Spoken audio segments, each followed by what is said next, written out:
Hello and welcome back to Scale War Machines. One of the videos that's brought about the most discussion on the channel recently is the Proxxon microsonic cutter. If you haven't seen that video, Proxxon, who make high-end tools, released a ultrasonic cutter that is designed to help you with all your modelling and craft tasks. It fostered a lot of debate and it was really interesting to see lots of different opinions, particularly around price. So when I was contacted recently by a company called Hanboost, what was interesting about that approach was it was for another ultrasonic cutter, different price point, different sector of the market. So here again, this is another sample, just to be transparent. It was sent by Hanboost, who contacted me regarding their ultrasonic cutter.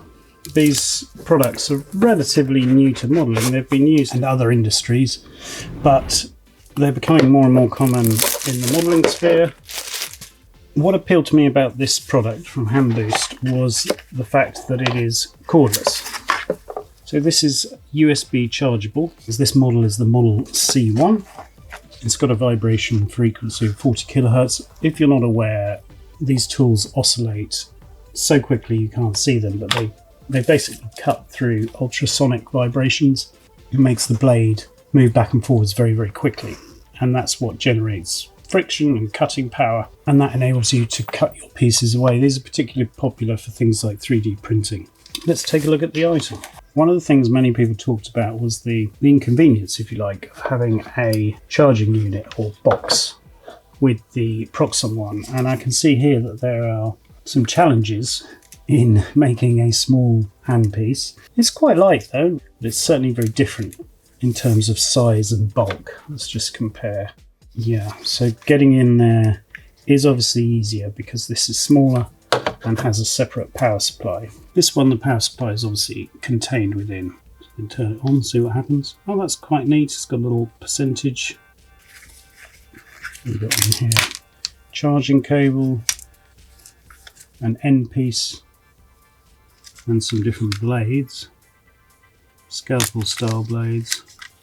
And I used it on the Fiberworks review, but I thought we'd take a more in-depth look at this and maybe share some ideas around this sample. So what do you get? Nice box, and inside you get this case, which is nicely produced, and inside you get the ultrasonic cutter itself. Obviously you get a quick start guide. It's about the size of a torch or a flashlight, and it's made of aluminium. The balance is pretty good. I mean, obviously it's more cumbersome than a unit that has a power pack on the bench, but I quite like it. It's not ridiculous in terms of size. There is quite a bit of an overhang, of course, but you can get in there and do work. And it says the net weight is 205 grams. So it's not too bad. It's not especially compact, obviously, but I said to Hanboost I'd be happy to try it out and do a review. What I quite like then is the feel of it. It feels nicely produced, whereas say the Proxxon is plastic. This is aluminium. It's relatively well balanced and not too heavy for such a large object. And the advantage is, of course, you don't have any of the cabling, which you might have with a product that has a desktop power unit. I've had comments of people who've used these for denture making and surgery and all sorts of things, and I've seen people use them for car parts, all sorts of stuff. But the advantage of this, I guess, is that it's all in one package, no trailing cable. I imagine as the technology advances, the price will come down both for the desk style units, and that's what Proxxon said, but this is also not cheap. So let's have a quick look then. Under here you've got your charger, USB, there's a little Allen key. And that's how you'll change the blades. And there's, I think it's 24 blades. If I'm wrong, I'll put the details up on screen, but you get a whole load of blades and also some spare grub nuts with the Allen head, just in case you lose it.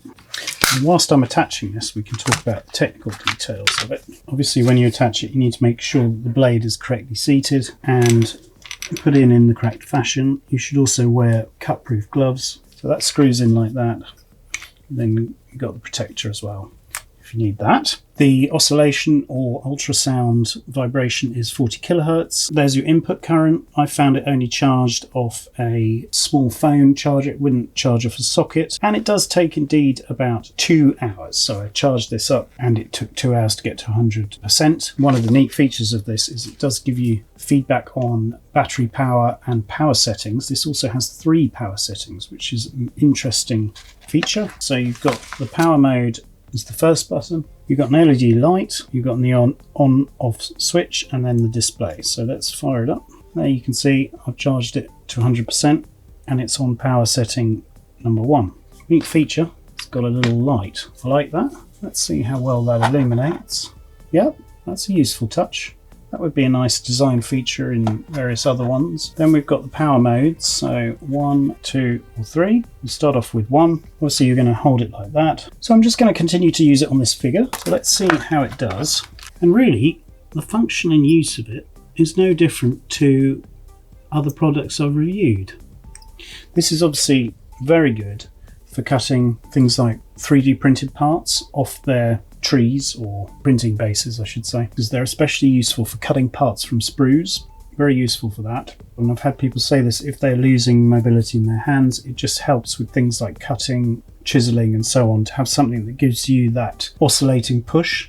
So it just makes everything cut faster, sand faster, whatever you're doing really. And even though it may look big, it doesn't feel crazy and unwieldy. But where this comes into its own is for removing stuff like this. So if I don't even turn it on, you've just got a standard scalpel blade. You know, you have to work the cut over and over.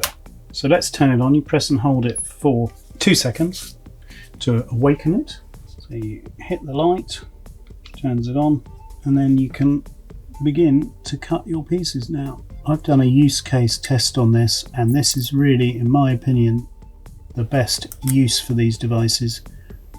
When you start to cut 3D printed or very delicate things out of their sprue. So when things are brittle, fragile, delicately printed or delicately molded, this is really the absolutely optimum use case. As you can see, without any danger of breaking it or causing any damage, we've got ourselves a nicely detached part. And furthermore, and I'm holding it very near the end, you can obviously do cleanup as well. They are a helping hand. What we can do is bump up the power. Let's go straight to number 3. And what we'll do, just on this piece of 3D printed resin, setting number 3, you can feel it doing a lot of work. You can also hear it. Just see, now some people might be put off by the noise, remind them of the dentist, or nails on a blackboard. I had someone in the comments say that you should protect your hearing. There's no warning of that on any of the products I've trialed, but you can see how powerful it is when it's got that extra help. So I'm quite impressed with this. It's like a lightsaber, makes me think of. But anyway, did a good job on cutting these things out. Let's see how it does on the relief writing here. Just chiseling away at things. So let's have a look at this. And you can see, yeah, very good for removing raised detail, seam lines, mold lines, that sort of thing. There we go. The bulk of us, of course, are plastic modelers. So let me just give you an example with this ICM kit. We've got some fiddly parts here. And the danger is you can break these kind of things. So I'm going to pick the fiddliest bit, which is probably that. And I'm going to see if I can remove it with this tool without damaging it. I'm not putting any pressure like I would do with the scalpel. I'm just very gently, really carving away and just letting it do its thing. And there we go. Not under any tension, it's just gently removed without any problem. I'm going to just do one more just to show you. Which one do you want to do? Let's do... Just put it in there. Right, there, that's that. Yeah, that's good. Grab handles are always a bit fiddly. Cover your ears if you don't like the sound. And don't stab yourself. Some people asked, is it dangerous? It's no more dangerous, I'd say, than a standard scalpel. Just exercise common sense. Yeah, so good job. Nicely cut without too much effort. Okay, we'll put that back in there. All right.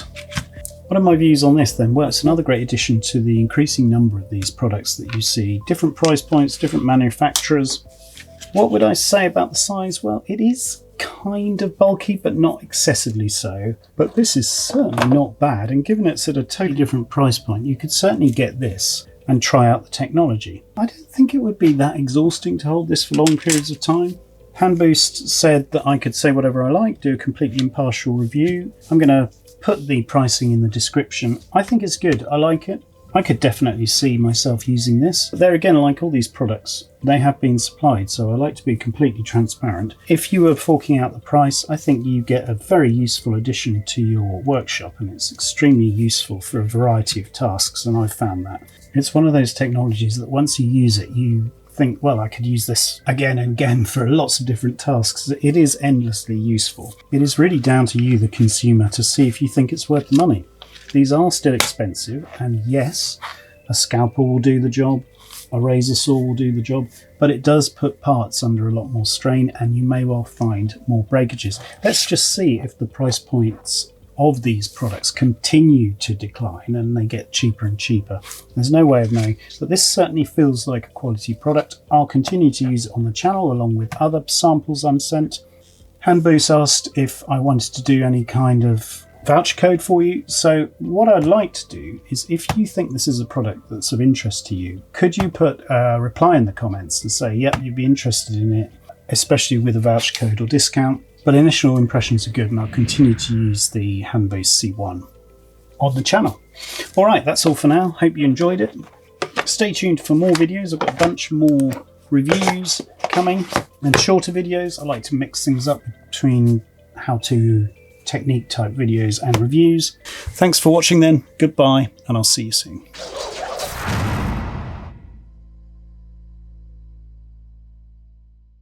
Subscribe for our latest videos.